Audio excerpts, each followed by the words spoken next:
തദ്ദേശഭരണ സ്ഥാപനങ്ങളെ മറ്റ് സംസ്ഥാനങ്ങളിൽ നിന്നും വ്യത്യസ്തമായ നിലയിലേക്ക് എത്തിക്കുക എന്നത് പ്രധാനമായിരുന്നു. സാമ്പത്തികമായും സ്ഥാപനശേഷി കൊണ്ടും സ്വയംഭരണാധികാരം നൽകിയും ശാക്തീകരിച്ചുകൊണ്ടുള്ള ഒരു മാതൃകയാണ് നാം തേടിയത്. അതിനു പറ്റിയ ജനകീയാസൂത്രണം, ആ ജനകീയാസൂത്രണ പ്രസ്ഥാനം 1996 ആഗസ്റ്റ് 17 നിലവിൽ വന്നു.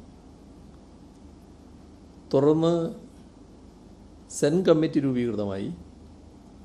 ആ സെൻ കമ്മിറ്റിയുടെ ശുപാർശകളുടെ അടിസ്ഥാനത്തിൽ പൗരാവകാശ രേഖ, അറിയാനുള്ള അവകാശം തുടങ്ങിയവ ഉൾപ്പെടുത്തി സമഗ്രമായ നിയമഭേദഗതി 1999 കൊണ്ടുവന്നു.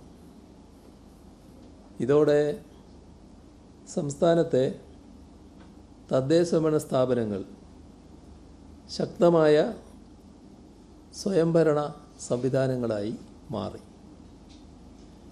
ഏറ്റവും അവസാനം 2022 ഫെബ്രുവരി 19 ഏകീകൃത തദ്ദേശ സ്വയംഭരണ വകുപ്പ് നിലവിൽ വന്നു.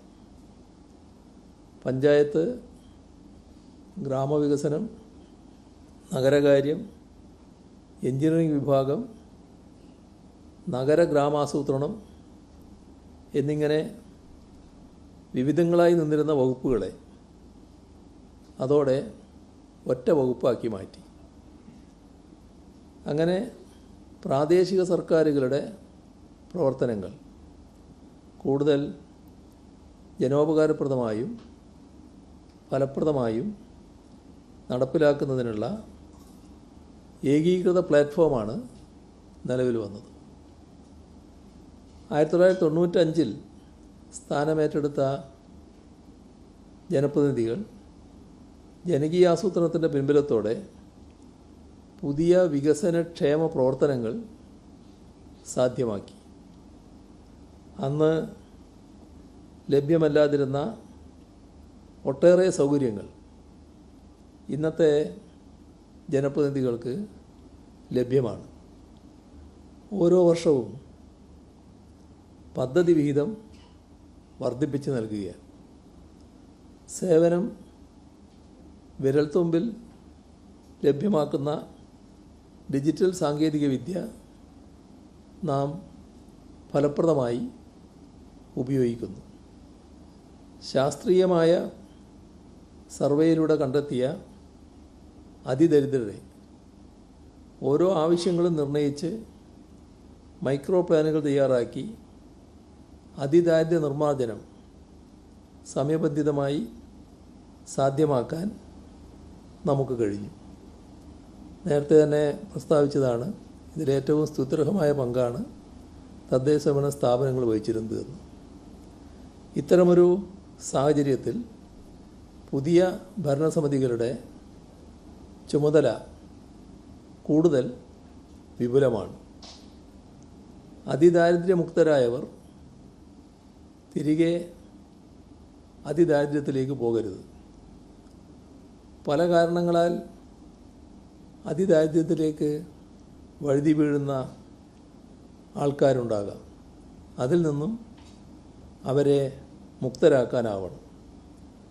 ഈയൊരു പ്രക്രിയ നിരന്തരം സൂക്ഷ്മതയോടെ മുന്നോട്ട് കൊണ്ടുപോകേണ്ടതാണ്.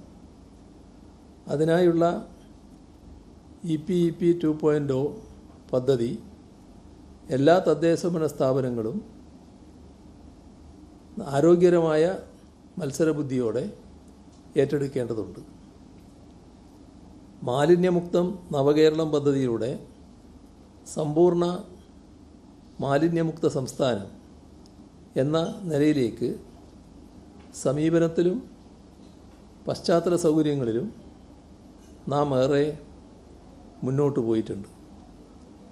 പ്രാദേശിക സർക്കാരുകളുടെ അനിവാര്യ ചുമതല കൂടിയാണ് ഈ മേഖല. ഇതിലെ നേട്ടങ്ങൾ വിവിധ തദ്ദേശഭരണ സ്ഥാപനങ്ങളിൽ വലിയ തോതിൽ നേട്ടങ്ങൾ ഉണ്ടാക്കാൻ കഴിഞ്ഞിട്ടുണ്ട്. ആ നേട്ടങ്ങൾ നിലനിർത്തുന്നതിനും കൂടുതൽ മുന്നോട്ട് കൊണ്ടുപോകുന്നതിനും നിതാന്ത പരിശ്രമം ആവശ്യമുള്ളതാണ്. ഭാവി ഉറപ്പുള്ളതാക്കാൻ നാട് മാലിന്യമുക്തമാകൽ പ്രധാനമാണ്. ആ ചുമതല എല്ലാ തദ്ദേശഭരണ സ്ഥാപനങ്ങളും പൂർണ്ണമായും ഏറ്റെടുക്കേണ്ടതാണ്. ലൈഫ് ഭവന പദ്ധതിയിലൂടെ പൂർത്തിയായ 5 ലക്ഷത്തോളം വീടുകൾ, ആ നേട്ടം അടുത്ത മാസത്തോടെ പൂർത്തിയാക്കാനാണ് പോകുന്നത്. എന്നാൽ അതുകൊണ്ട് പൂർണ്ണമാകുന്നില്ല.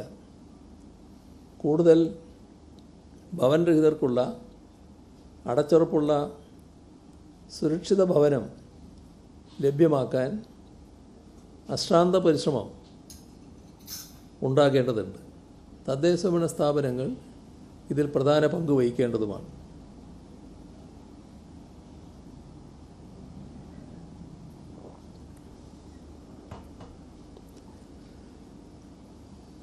പാലിയേറ്റീവ് പരിചരണ നയം ആദ്യമായും പ്രഖ്യാപിച്ചത് കേരള സംസ്ഥാനമാണ്. നിലവിൽ സംസ്ഥാനത്താകെ തദ്ദേശഭരണ സ്ഥാപനങ്ങളുടെയും ആരോഗ്യവകുപ്പിൻ്റെയും നേതൃത്വത്തിൽ 1142 പാലിയേറ്റീവ് ഹോം കെയർ യൂണിറ്റുകൾ പ്രവർത്തിക്കുന്നുണ്ട്.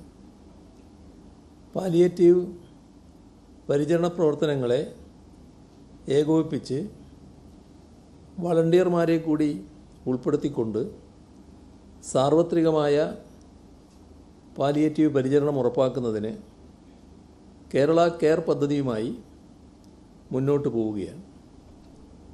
അപ്പോൾ ആ രംഗത്തും സമർപ്പണ ബോധത്തോടെ ഓരോ തദ്ദേശഭരണ സ്ഥാപനവും ഇടപെടേണ്ടതായിട്ടുണ്ട്. പാർലമെൻറ്റിൽ നിന്നും നിയമസഭയിൽ നിന്നും വ്യത്യസ്തമായി തദ്ദേശഭരണ സ്ഥാപനങ്ങളിലുള്ളത് ഭരണസമിതികളാണ്. ഇവിടെ ഭരണപക്ഷവും പ്രതിപക്ഷവും എന്ന വേർതിരിവില്ലാത്തതാണ്. ഓരോ അംഗവും വിവിധ വിഷയങ്ങളിൽ ഭരണ നിർവഹണം നടത്തുന്ന ഏതെങ്കിലും ഒരു സ്റ്റാൻഡിംഗ് കമ്മിറ്റിയിൽ